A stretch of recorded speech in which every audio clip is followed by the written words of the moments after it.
안녕하세요. 저는 30대 중반의 남성으로 음식점을 운영하고 있는 자영업자입니다. 제가 원체 자랑할 만한 게 없는 사람이라 그런지 이렇게 다른 분들 앞에서 제 이야기를 하는 게 거의 처음인 것 같습니다.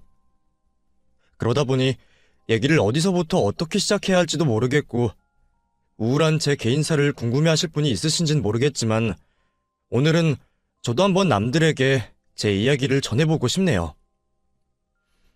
봄도 되었고 제 인생에도 봄이 오기를 바라며 새로 시작하는 마음을 담아 제가 당했어야 했던 그 일을 얘기하려고 합니다.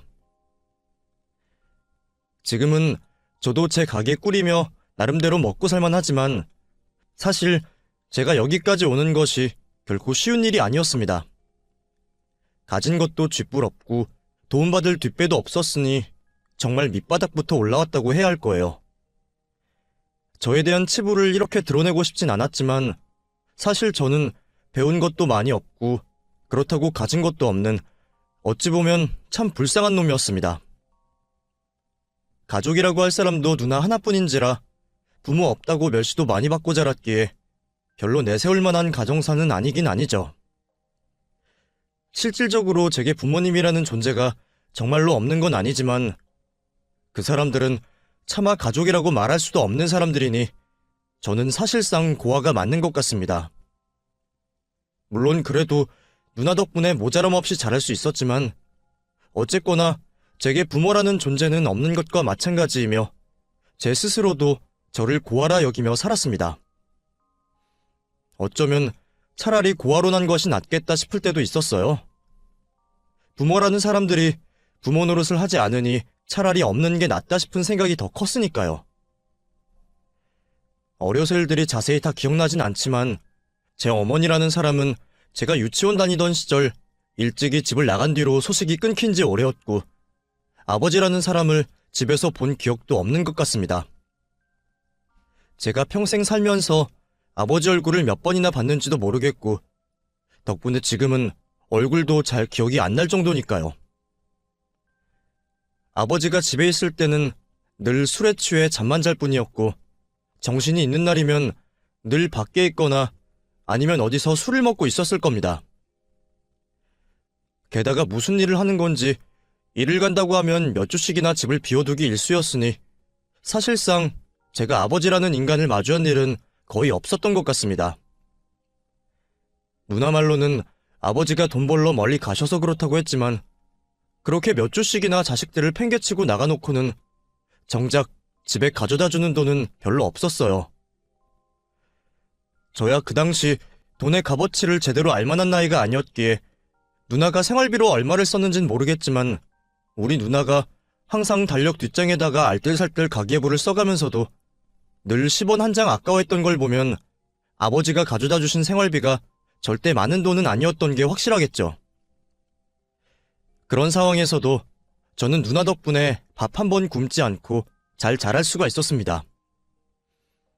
동사무소에다가 지원 신청을 넣어서 쌀이나 김치는 동사무소에서 얻어다 먹었었고 누나가 워낙 살림을 잘 꾸리기도 했었어요.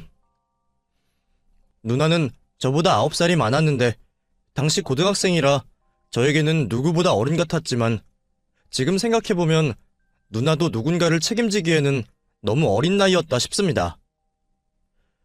그게 다 무책임한 아버지 때문이었지만 누나는 불평 한 번 없이 저를 돌봐왔습니다. 누나는 제게 엄마이자 유일한 보호자였고 세상의 전부나 다름없었습니다.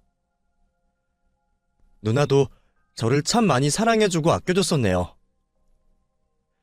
하지만 그런 돈독한 사이에 우리 남매는 사실 반쪽짜리 남매일 뿐이었습니다. 저와 누나는 이복남매로 서로 어머니가 다른 자식들이었죠. 저희 아버지가 결혼을 2번 하셨거든요. 어른들의 자세한 사정은 모르지만 저희 엄마와 똑같이 누나의 엄마도 어느 날 집을 나갔다고 들었습니다. 엄마라는 사람들이 자식들 버리고 도망가는 게 자식 입장에서는 그리 이해되는 일은 아니지만 애당초 아버지 같은 사람이랑 어떻게 살았을까 생각하면 그게 다 어머니들 문제가 아니라 아버지 문제였나 싶습니다. 어쨌든 누나의 친어머니는 누나가 초등학교 들어가고 얼마 지나지 않아서 갑자기 집을 나가셨다고 들었습니다. 어느 날 학교에서 집으로 돌아오니 짐가방 하나 달랑 들고 나가셨다는데, 그래서 마지막 인사도 하지 못하고 헤어졌다고 하더라고요. 그렇게 하루아침에 누나의 친어머니가 집을 나가게 되고 얼마 지나지 않아 아버지는 누나의 새어머니를 데려오셨습니다. 아마 호랩이 혼자 애를 키우려니 못하겠다 싶으셨겠죠. 그래서 저는 두 분의 결혼이 애정으로 이루어진 사이는 아닐 거라 생각합니다. 아버지는 빈자리를 채우기 위해 제 친엄마를 집으로 데려오셨고, 그 뒤로 어린 누나는 새어머니 손에 자라게 되었습니다. 어려서 그런지 한창 엄마 손을 탈 나이라 그런지 누나는 새어머니에 대한 거부감 없이 어머니를 아주 좋아했다고 했어요.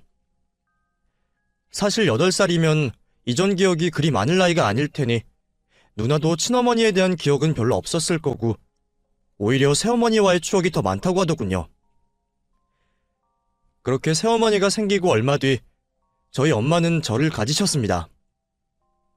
누나는 어머니가 동생을 가졌다는 말에 뛸 듯이 기뻤다고 했습니다. 누나에게 가족이라는 존재가 그렇게 애틋했던 거였겠죠. 그렇게 누나에게는 9살 어린 동생이 생겼고, 어려서부터 저를 참 잘 챙겼습니다. 누나는 저를 누구보다 아끼고 보살펴 주었고, 저도 그런 누나가 참 좋았습니다. 누나가 저보다 9살이 많았기에 제게 누나는 늘 어른 같았고, 부모님의 빈자리를 채우는 저의 유일한 보호자였습니다. 무책임한 부모들 덕에 저나 누나나 방치되어 자란 탓인지 누나는 어린 동생을 거의 자식처럼 키우다시피 했습니다. 정말 엄마처럼 저를 씻기고 입히고 먹이며 키웠고, 심지어는 저희 학교에도 아버지 대신 와주며 보호자 노릇을 정말 톡톡히 했네요. 자기도 한창 보호받아야 할 나이에 더 어린 동생을 챙긴 것을 보면 지금도 가슴이 아프지만, 그래도 저는 누나 덕분에 별 걱정 없이 잘 자랄 수 있었던 것 같습니다. 하지만 누나의 고생은 거기서 끝이 아니었습니다. 누나가 고등학교를 졸업하고 성인이 되자 아버지는 언젠가부터 생활비도 제대로 가져다 주지 않고 연락도 점점 뜸해지더니 2달, 3달 장기간 연락이 없다가 결국 사라지듯 집으로 돌아오지 않게 되었습니다. 갑자기 끊겨버린 아버지의 소식에 저는 걱정이 되기보다 화가 났었죠. 분명히 무슨 일이 생긴 것이 아니라 우리를 버린 것이 틀림없었어요. 평소에도 누나가 20살만 되면 시집을 가던 취직을 하던 해서 자기 앞가림하라던 아버지였는데, 누나가 20살이 되어 곧장 일을 시작하자 더 이상 집에 돈 가져다 주기가 싫었던 모양입니다. 그래봤자 사회초년생이 벌어야 얼마나 번다고 어린 저까지 누나에게 떠넘기고 자기는 자취를 감춰버렸네요. 당시에는 누나도 내심 걱정도 되고 저 때문이라도 아버지를 찾아야겠다 싶었던 모양입니다. 그렇게 여기저기 물어가며 경찰서까지 가서 연락처를 알아보고 다녔는데, 그렇게 어렵게 아버지를 찾고는 그냥 빈손으로 돌아왔다 하더라고요. 알고 보니 아버지는 그 사이 다른 동네에서 새 살림을 차리셨답니다. 그 얘기를 10여 년 뒤에야 듣고 참 기가 막히더군요. 세월이 이렇게 많이 지나 이미 아버지의 존재도 잊어버린 제가 들어도 기막힌 일인데, 그걸 당시에 직접 두 눈으로 목격해야 했던 저희 누나는 얼마나 비참하고 허망했을까요? 저보다는 누나가 부모님에 대한 애정이 더 많았을 테니 그 배신감도 저보다 더 많지 않았을까 싶습니다. 그래서 저희는 완전히 버려진 채 서로만을 의지하며 살아가야 했습니다. 누나는 그런 비참한 현실을 제게만은 알리고 싶지 않았던 것 같습니다. 그래서 저는 머리가 자라기 전까지는 한동안 아버지가 돈을 벌러 외국에 가 계시다고 생각하고 살았네요. 저도 나이 들고 세상을 알아가면서 눈치도 생기고 상황을 인지할 수밖에 없었지만, 그래도 누나가 제게 했던 그 거짓말이 저를 위한 선의의 거짓말이라는 것은 잘 알고 있었습니다. 혹여나 어린 제가 부모 없다고 무시당하거나 고아 소리 들을까 전전긍긍 했으니까요. 하지만 그런 저희 누나의 노력에도 세상 사람들은 저를 고아라 업신여기고 저의 작은 실수에도 부모가 없어서 못 배워 그런 거라며 비웃기만 했습니다. 세상의 그런 편견과 시선은 저를 비참하게 만들었고, 한창 질풍노도의 사춘기 시절 저는 원치 않는 방황을 하기도 했습니다. 애초에 머리가 그렇게 좋지도 않았고 돈 때문에라도 대학 갈 생각은 없었기에 고등학교만 졸업하면 취업이든 군대든 가려고 생각했었죠. 그러다 보니 꿈도 미래도 없이 그냥 또래 친구들과 어울려 다니는 게 즐거웠습니다. 공부를 안 하는 고등학생들이 거리를 배회하다 보면 원치 않는 일에 휘말리기도 하는 법이죠. 애초에 그런 친구들과 어울려 다니고 오해받을 짓을 안 했으면 그런 일이 없었겠지만 저는 정말 운이 없게도 어른들의 오해를 사게 되었고 난생 처음으로 경찰서를 가보기도 했습니다. 저는 그냥 친구들 따라 노래방을 갔을 뿐인데 무리 중에 한 놈이 노래방 카운터 돈에 손을 댔고 그걸 알아차린 노래방 주인의 신고로 우리는 전부 경찰서로 끌려갔습니다. 경찰들과 가게 주인은 우리 전부를 공범으로 보았고 저는 그 상황이 무척이나 당황스러웠습니다. 그래도 초범이기도 했고 돈이 고스란히 주머니에 있었기에 상황은 조용히 일단락되는 듯 보였지만 저에게만은 그것이 끝이 아니었습니다. 미성년자였기에 다들 보호자가 와서 데려가야 하는 상황이었는데 하필 그 중에 부모가 없는 사람이 저 혼자였고 저희 누나는 당시에 일이 늦은 시간 끝나는지라 저는 괜히 걱정시키기가 싫어서 끝나고 경찰서로 데리러 와달라는 문자 한 통만을 남겨놨습니다. 그리고 그 자리에 앉아 한참을 기다려야 했죠. 그렇게 다른 친구들은 모두 부모님이 오셔서 집으로 돌아가고 있는데 저와 주범인 그 친구만 경찰서에 남아 있었습니다. 그 친구는 무슨 사정인가 했더니 집에 연락했다가 호되게 혼이 날까 무서워 연락을 못하고 있었더라고요. 그 와중에도 자기가 잘못해놓고 혼날까 걱정하는 놈을 보며 참 배부른 고민한다 싶었는데 그래도 결국 집을 가긴 가야겠는지 어머니를 불렀더라고요. 그 친구의 어머니가 불이 나게 달려오시면서 대뜸 저한테 난리를 치시는 겁니다. 아니, 우리 애가 뭘 잘못했다고 여태 잡아놔요, 잡아놓길. 저기 저 고아놈이 그런 거 아니에요. 그러게 엄마가 쟤랑 다니지 말랬잖아. 애미애비 없는 새끼는 티가 난다니까. 그 친구 어머니는 평소에도 제가 마음에 안 드셨던 건지 앞뒤 사정도 모르시며 저를 범죄자로 몰아가시더군요. 저는 주범인 그 친구가 해명이라도 해줄 줄 알았는데 자기 엄마한테 혼나는 게 싫었던 건지 은근히 동조하면서 자기 어머니를 달래더라고요. 그런데 하필이면 그 상황에 저희 누나가 그 광경을 본 겁니다. 우리 누나야 늘 남들 앞에서 고개 숙이는 사람이니 그때도 앞뒤 재지 않고 그 아줌마한테 죄송하다 하더군요. 죄송합니다. 누나가 왜 죄송하다 그래? 내가 잘못한 거 아니야. 저 새끼가 돈 훔치다가 걸려서 우리까지 덤태기 쓴 거라고. 뭐? 예. 그냥 잘못했다 하면 넘어갈 일을 왜 우리 애를 끌어들여? 너 우리 집이 어디 사는지나 알고 그런 소리 하는 거니? 돈을 훔치면 너 같은 거지 새끼가 그랬겠지. 우리 애는 용돈을 100만 원씩 받는데 뭐가 아쉬워서 그런 짓을 하겠니? 이놈이 잘못을 했으면 반성을 해야지 남한테 뒤집어 씌우고 말이야. 너 진짜 혼나고 싶어? 진짜 아니라고요. 진짜야. 너 제대로 얘기해. 네가 훔쳤잖아. 됐어. 하여간에 부모 없는 애들은 왜 이렇게 염치도 모르고 분수도 모르는지. 그러게 엄마가 돈 없고 못 배운 애들이랑 다니지 말랬잖아. 네가 똥을 가까이 하니까 괜히 똥물이 튀기는 거야. 그날 저는 정말 평생 잊지 못할 모욕을 들었습니다. 애초에 그런 것들이랑 어울린 내가 잘못이다 싶었지만 내가 고아에 가난하다고 내게 편견을 가지고 생각하는 어른들과 세상이 참 무서웠습니다. 공정해야 할 경찰들이나 또래 자식 키우는 그 아줌마까지 어쩌면 다들 그렇게 추악한 생각을 가지고 있는지 말이에요. 그날의 일은 제게 큰 상처로 남았고 그 상처는 제가 앞으로를 살아가는 원동력이 되었습니다. 저의 결백을 믿어주는 것은 누나밖에 없었어요. 하지만 누나가 제게 그러더군요. 어른이 되어 세상을 나가면 그 아줌마보다 더 못되고 나쁜 사람들이 넘치고 세상은 우리 같은 약자들에게 결코 호락호락하지 않다고 말이에요. 앞으로 세상을 살면서 이보다 더 추잡하고 상처받을 일들이 많을 텐데 이런 걸로 오래 신경 쓰지 말라고 말했죠. 씁쓸한 표정으로 그 얘기를 하는 누나의 표정을 보니 저는 더 이상 화를 낼 수가 없었습니다. 누나는 나를 위해 함부로 고개를 숙일 만큼 얼마나 많은 수모를 당했을지 저는 그때서야 조금이나마 알 수 있었던 것 같네요. 그래도 그날의 일이 제게 평생 못 잊을 일이 되었고 덕분에 저는 새로운 목표를 가지게 되었습니다.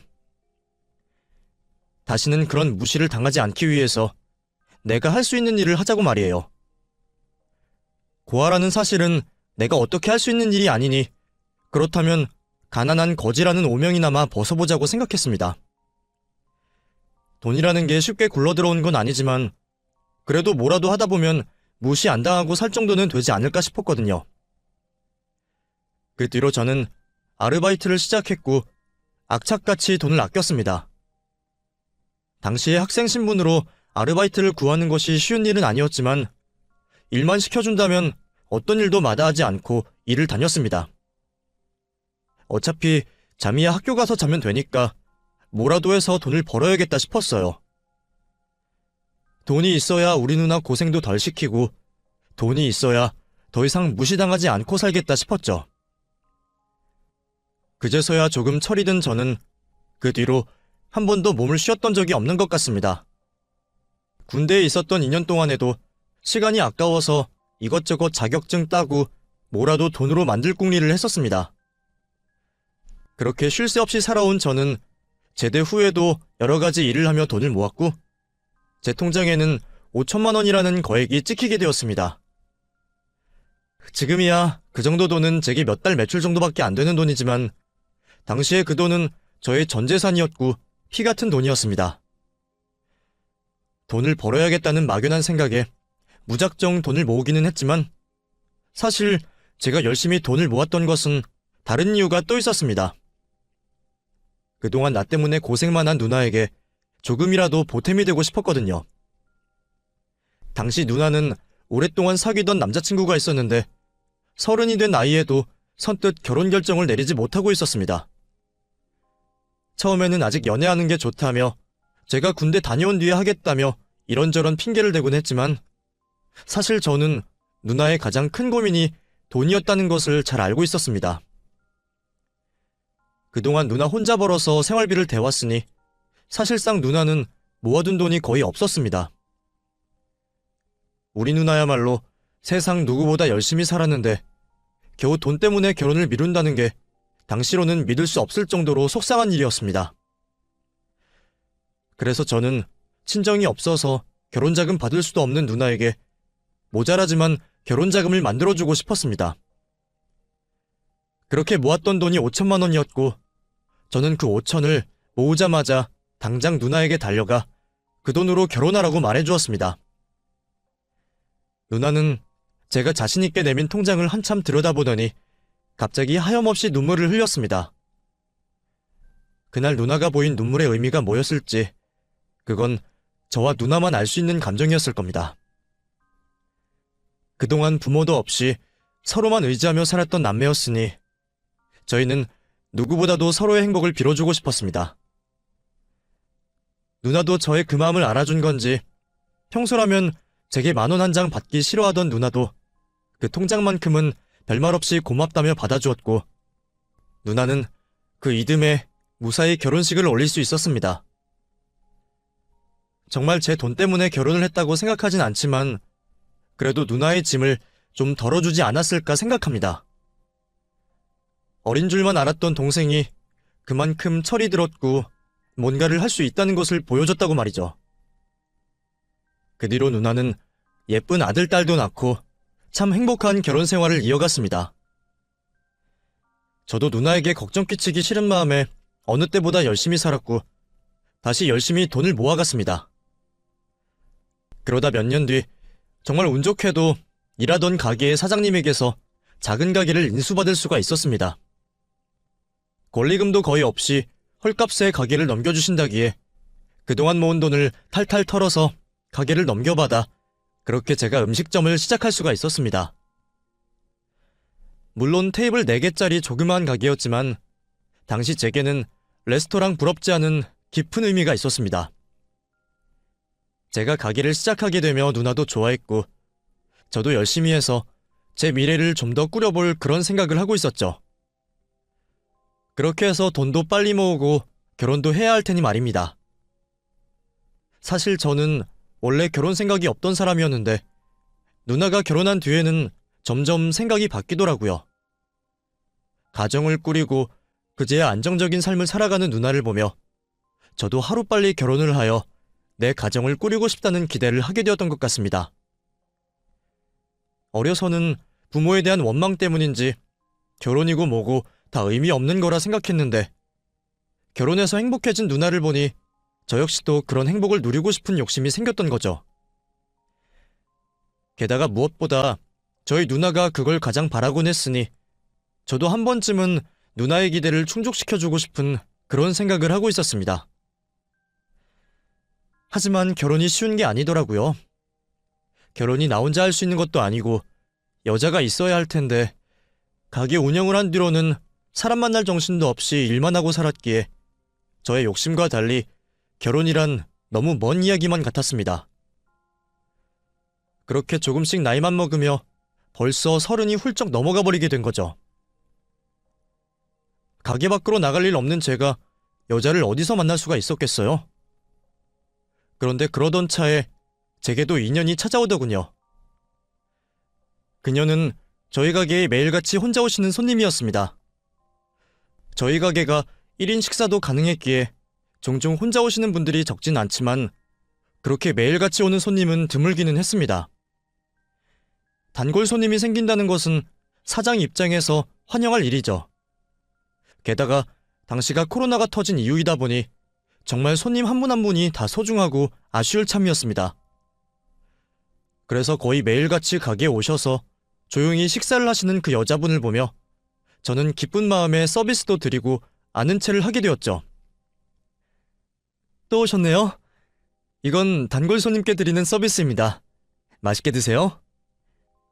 어머, 감사합니다. 잘 먹을게요.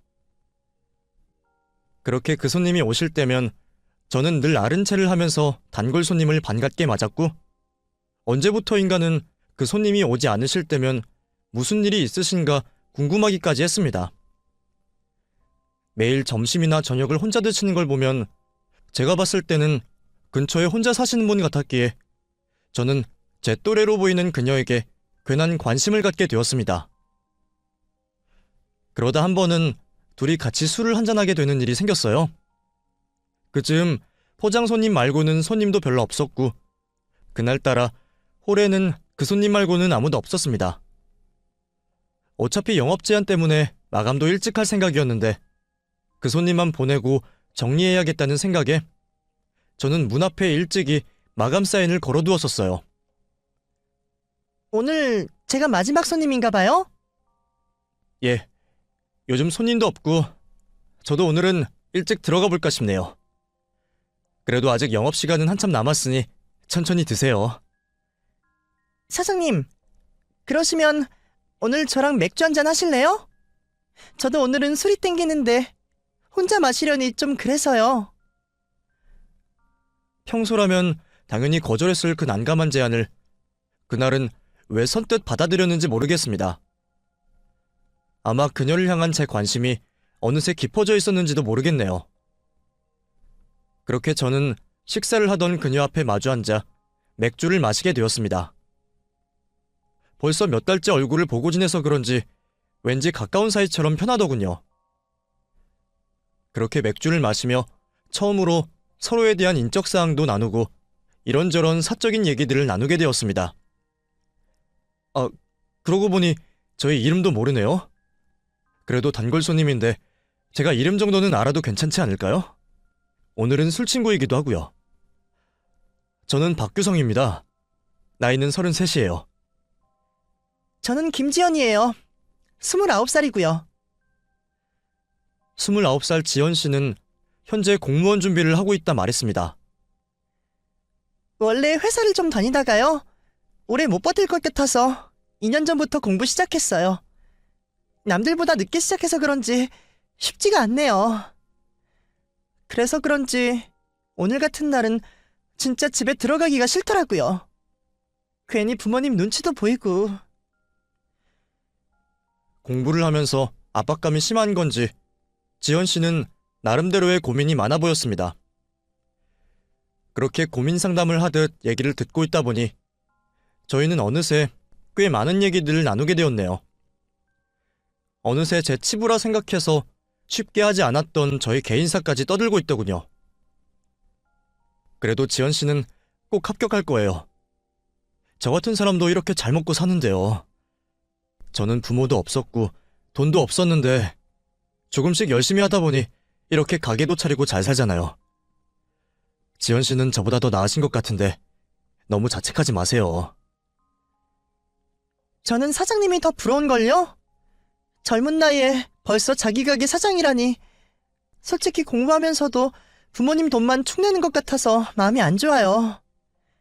용돈벌이라도 할 수 있으면 마음이라도 편하겠는데 요즘 아시잖아요. 어디 알바 자리 하나 없는 거. 지연 씨는 책임감이 강한 편인지 어려운 공무원 공부를 하면서도 아르바이트까지 할 생각을 가지고 있더군요. 집안이 넉넉한 편은 아닌지 그동안은 벌어둔 돈으로 어찌 생활했는데 이제는 그마저도 다 쓰고 집에 손을 벌리기도 어려운 모양이었습니다. 그 얘기를 들으니 제 옛날 생각도 들고 또 저도 힘들었을 때 주변에서 도움받았던 기억이 있기에 열심히 살아보겠다는 지연 씨를 옳은 채 할 수가 없었습니다. 사실 저도 당장 직원이 필요했던 건 아니었지만 그 정도 여유는 있다 싶었기에 그렇게 지연 씨를 직원으로 들이게 되었네요. 그 뒤로 저희는 한 공간에서 오래 붙어 있으며 좀 더 서로를 알아가기 시작했습니다. 그러다 정이 들었는지 자연스럽게 서로의 마음을 확인했고 우리는 그렇게 연인이 되었습니다. 둘 다 마냥 어린 나이가 아닌지라 서로 조심스럽기도 했고 진지한 마음이었습니다. 저는 지연이를 조심스럽게 대했고 늘 아껴주고 싶었어요. 마음 같아서는 해주고 싶은 것도 많고 데려가고 싶은 곳도 많았지만 코로나 시국에 데이트는 무리였고 애초에 지연이가 시험 준비하느라 여유가 없기도 했네요. 주말이라도 시간이 되면 좋았겠지만 저도 가게 두 곳을 오고 가며 챙기느라 바쁘기도 했고요. 하나는 누나가 점장으로 있으면서 운영해주긴 했지만 사장은 저였으니 제가 신경 쓸 게 많았거든요. 그렇게 바쁜 와중에도 저희는 연애를 잘 이어갔습니다. 데이트를 자주 하지 못해서 아쉽긴 했지만 그래도 평일 낮이면 가게에서 둘이서만 내내 붙어있을 수 있었으니 그 정도로 만족해야지 싶기도 했어요. 그래도 아쉬운 것은 아쉬운 것이었습니다. 지연이는 집이 엄한 탓에 가게 일이 끝나면 곧장 집으로 들어가야 했는데 가끔 밤 산책이라도 하고 싶었던 저는 그게 못내 아쉬울 수밖에 없었어요. 연애를 한다면서도 늘 떨어져 있어야 하고 아쉬움이 커서 그런지 왠지 더욱더 결혼이 절실해지더군요. 완전히 사랑에 빠져버렸던 저는 그렇게 지연이와 결혼을 결심하고 있었습니다. 그렇게 제가 결혼 얘기를 꺼내니 지연이는 한 가지를 약속해달라 말했습니다. 나 결혼하면 이 호 좀 내가 맡으면 안 될까? 뭐? 그건 지금 누나가 관리하고 있는데. 지연이 너 공무원 준비는? 내가 공무원 욕심 있어서 시험 준비하는 것도 아니고 솔직히 결혼하면 가게도 우리 거 아니야? 그럼 내가 굳이 시험 준비할 이유가 뭐 있어? 차라리 오빠 도와서 가게 열심히 꾸리는 게 낫지. 오빠도 믿을 사람이 없어서 누나한테 맡긴 거라며. 그럼 내가 하는 게 낫지 않겠어? 애초에 매형 벌이가 좋아서 누나가 돈을 벌어야 할 상황은 아니었지만 조카들이 커가면서 누나가 적적해하기도 했고 또 그만큼 믿을 사람이 없기에 제가 먼저 부탁했던 일이었습니다. 그래서 제가 누나에게 직원처럼 월급을 주고 매출은 제가 따로 관리했었어요. 원래 그 돈도 안 받겠다는 걸 제가 억지로 쥐어줬었죠. 저희가 결혼하면 지연이가 관리해도 되니 그 말도 맞지만 그래도 누나가 여태 나를 도와준 게 있는데 그렇게 해도 되나 싶긴 하더군요. 하지만 지연이가 공무원 시험이 스트레스가 큰지 계속 그만두고 싶다 말을 하니 저도 고민이 될 수밖에 없었습니다. 결국 누나와 상의하여 그렇게 하기로 했고, 그 말에 지연이는 이제 시험 준비도 관뒀겠다, 하루빨리 결혼하고 싶다며 결혼을 서두르자 하더군요. 그렇게 저희는 그 뒤로 급하게 결혼을 준비하게 되었죠. 부부 사이에 가게 명의를 굳이 넘겨달라는 게 의아하긴 했지만 자기도 자기 이름으로 된 무언가가 있으면 싶다는 말에 흔쾌히 그렇게 해주기로 했습니다. 서류 정리하고 세금 문제도 있으니 그건 신혼여행을 다녀온 뒤에 정리를 하기로 하고 준비를 다 마쳐놨습니다. 기다리고 기다리던 대망의 결혼식 날, 저는 떨리는 가슴을 주체하지 못했습니다. 코로나 때문에 인원 제한이 걸려 몇 안 되는 하객들 앞에 식을 올리는 거였지만 사람들 숫자와 상관없이 너무나 떨리더군요. 심장이 너무 뛰는 바람에 청심환을 몇 개나 먹었는지 모르겠습니다. 그렇게 결혼식이 시작되기를 기다리다 보니 어느새 신랑 입장할 차례가 되었지 말이에요. 안내자의 말에 따라 입장을 기다리고 있는 그 순간 문이 열림과 동시에 갑자기 뒤에서 웬 남자가 휘적휘적 걸어오더니 그 남자가 제가 들어가야 할 제 결혼식장으로 들어가는 것이 아닙니까? 저와 다른 사람들은 나 대신 노래에 맞춰 신랑 입장을 하는 그 사람을 보며 차마 말릴 생각도 하지 못하고 그 광경을 한참 보고만 있었습니다. 안에 계시던 하객들은 갑자기 다른 신랑이 들어오는 것을 보고 얼마나 당황스러우셨을지 웅성거리는 소리에 그제서야 정신을 차렸네요. 처음에는 웬 바보 같은 남자가 결혼식장을 착각했구나 싶었습니다. 그 사람도 저처럼 정장을 잘 차려입었기에 남의 결혼식에 길을 잘못 들었다 생각했죠. 그런데 그 남자는 제대로 찾아왔던 거였습니다. 왜냐면 지연이가 그 남자를 보자마자 당황하는 것을 보았기 때문이죠. 두 사람이 무슨 사이인지 알아차리기도 전에 그 남자가 제 아내를 보며 울분을 내뱉듯 말을 뱉어냈습니다. 연성이 연하엄마, 이제 제발 정신 차리고 집으로 돌아와. 집에서 어린 자식들이 기다리잖아. 그 남자가 내뱉은 한마디에 결혼식장은 순식간에 아수라장이 되었습니다. 그리고 그 남자의 말에 제 아내는 드레스를 입은 채로 결혼식장을 빠져나가 도망을 치고 말았습니다. 정말 한순간에 일어난 믿을 수 없는 광경에 하객들은 물론이고 그날의 신랑이 되어야 했던 저까지도 큰 충격을 받고 말았습니다. 애들이 엄마를 기다린다니 그 얘기에 저는 망연자실하여 그 자리에 굳어있을 수밖에 없었죠. 저만큼이나 망연자실한 표정을 한 그 남자는 그런 제 모습을 보고 제게 설명을 했습니다. 미안합니다. 그쪽한테는 본의 아니게 상처를 준 것 같네요. 하지만 이렇게밖에 할 수 없었던 제 사정도 좀 이해를 해주십시오. 저도 피해자이고 당신도 피해자잖아요. 우리 모두 저 여자한테 속았다고요. 그럼 당신이 지연이 남편이라는 그런 얘기인가요? 지연이라니요? 그 여자가 자기 이름이 지연이라 그러던가요? 예? 그럼 이름이 지연이가 아니에요? 29살 이지연이 아니라고요? 설마 이름이랑 나이까지 속이는 줄은 몰랐네요. 우리 와이프 35이에요. 이름도 이지연이 아니라 이지선이고요. 지연이는 처제 이름인데 아마 처음부터 작정하고 속였나 보네요. 알고 보니 그동안 제가 알고 있던 모든 것들이 다 거짓이었더군요. 이름도 나이도 가짜였고 심지어 자식이 둘이나 있는 유부녀였습니다. 공무원 시험이며 집안 형편이 어렵다는 얘기도 다 거짓말이었어요. 그동안 제게 보여줬던 신분증도 동생 거였고 모든 말이 거짓말이었네요. 그 남자에게 모든 자초지종을 듣게 된 저는 그제서야 이상했던 점들이 떠오르게 되었습니다. 서른을 코앞에 둔 여자가 집안이 엄하다고 쏜살같이 집으로 들어가는 거며 상견례 날 부모님들이 왠지 어색해 보였던 것 하며 그제서야 식장을 둘러보니 장인 장모라는 사람들이 이미 사라져 있고 없더군요. 아마 역할대행 같은 가짜 부모가 아니었나 싶습니다. 지금 생각하면 다 이상한 점들 투성이었는데 그때는 어떻게 그런 것들을 다 모르고 지나갔을까요?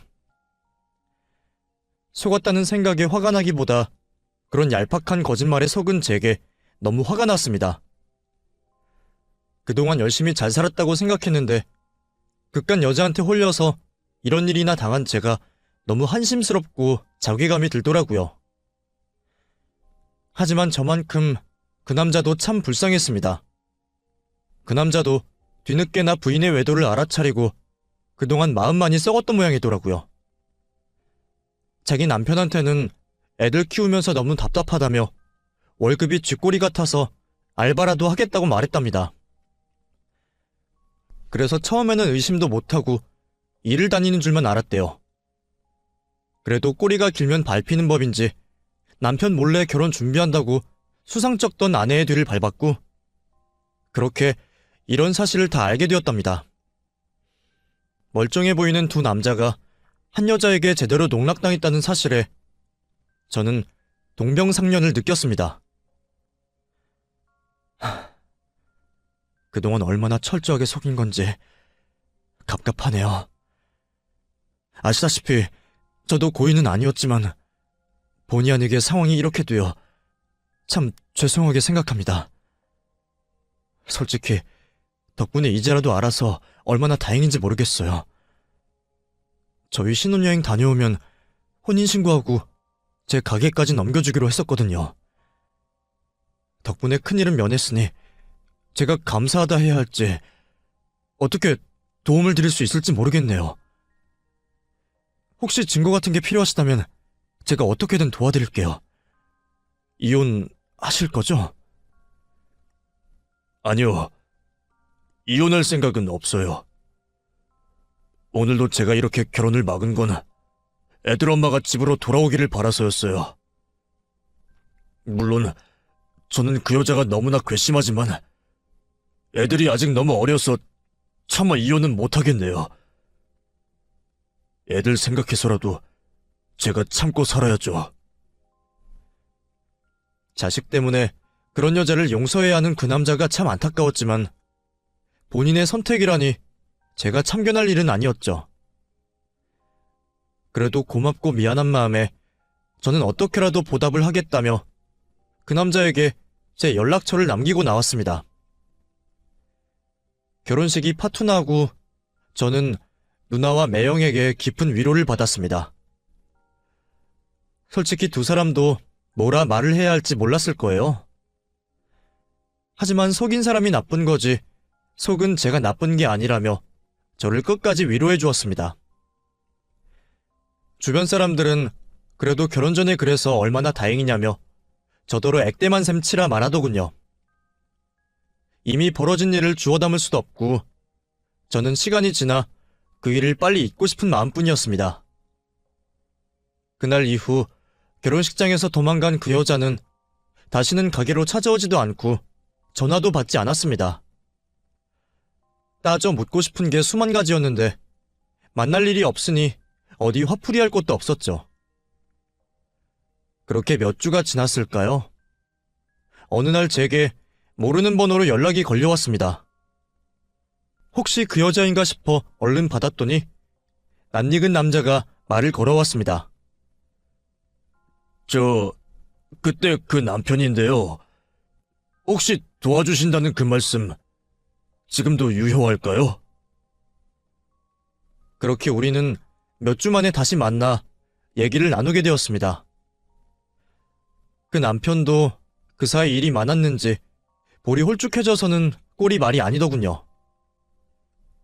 남자는 결국 이혼을 하겠다며 제게 그동안의 외도 증거를 달라고 도움을 청했습니다. 애엄마가 이혼 소송을 걸었더라고요. 재산 분할에 위자료까지 달라고 말이에요. 모욕죄로 고소를 하겠다나? 아무튼 이것저것 말도 안 되는 걸로 저를 협박하는데 그 꼴을 보고도 더 참을 수가 없더라고요. 애들이 눈에 밟히기는 해도 그런 미친 여자 밑에서 키우는 게 더 말이 안 되는 것 같고, 제가 어떻게든 잘하면 애들도 이해를 해주겠죠. 잘 생각하셨어요. 저도 이런 말을 처진 아니지만 부모라는 게 낳았다고 다 부모는 아니더라고요. 애들한테 악영향을 끼칠 수도 있고요. 좋은 아버지신 것 같은데 애들도 충분히 이해할 겁니다. 그렇게 저는 좋은 아버지인 그 남자를 도와주려 그동안 그 여자와 나누었던 문자, 통화며 사진들까지 모두 증거로 넘겨주었고, 저 역시도 그 여자를 혼인빙자로 고소하게 되었습니다. 똥말받다 치고 잊고 넘어가려 했는데 고약한 그 심보에 제대로 혼내줘야겠다 싶더군요. 그렇게 저는 그 여자에게 썼던 데이트 비용이며 결혼 준비 비용을 청구하여 합의금을 받아낼 수 있었고, 그 여자는 남편에게 소송당하여 아이들 친권은 물론이고 되려 위자료를 뱉어내야 했습니다. 법정에서 억울하다고 악다구니를 썼다는데 끝까지 반성이 없는 듯 보였죠. 그 뒤로 그 남자는 아이들을 데리고 부모님 댁 근처로 이사를 갔다고 들었습니다.